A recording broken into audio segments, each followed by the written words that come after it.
আর বাবাজি দেখা যায় মুহররম মাসের 10 তারিখে বাবাজি আপনার বুক কাটতেছে, কি করে না বেরের দিয়ে বুক কাটছে, হ্যাঁ আগুনের উপর দেখাচ্ছে কত রকমের আপনার কত রকমের কত কি করতেছে। এখন কিছু কিছু মানুষেরা বলছে সব এগুলো সুন্নিরা করে না, বাবা সুন্নিরা না, এগুলো শিয়ারা করে। সুন্নিরা কখনো বুক কাটে না, সুন্নিরা কখনো আগুনে হাঁটে না, সুন্নিরা কখনো বাবা নিজের রক্ত ঝরায় না। বাবাজি মুসলমান সুন্নিরা মুহররম মাসের 10 তারিখে বাবাজি কি করে, বাবা রোজা করে।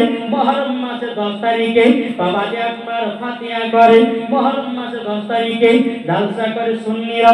মুহররম মাসের 10 তারিখে খিচুড়ি বানায়। মুহররম মাসের 10 তারিখে বেরাদুল ইসলাম মাদার সামাজিক রাব নফল ইবাদত করে।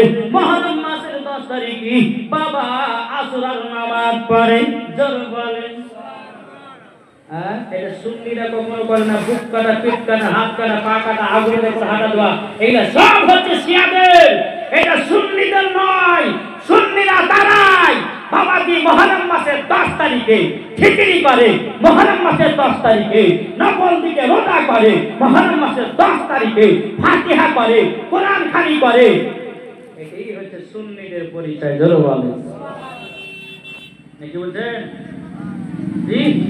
বেরাদুল ইসলাম মাদ্রাসা মালিকরাম আসুন এই মুহররম মাসের 10 তারিখে শুধু এইটা ঘটনা, একটা ঘটনা, ইমামে হোসেন যে কারবালাতে শহীদ হয়েছে, শুধু বাবা এই ঘটনাটা ঘটনায় এই মুহররম মাসের 10 তারিখ আল্লাহ পাক আল্লাহ তাআলা 360টা ঘটনা ঘটিয়েছিলেন। আল্লাহ কথা বললেন এই মুহররম মাসের 10 তারিখে 360টা ঘটনা ঘটিয়েছিল।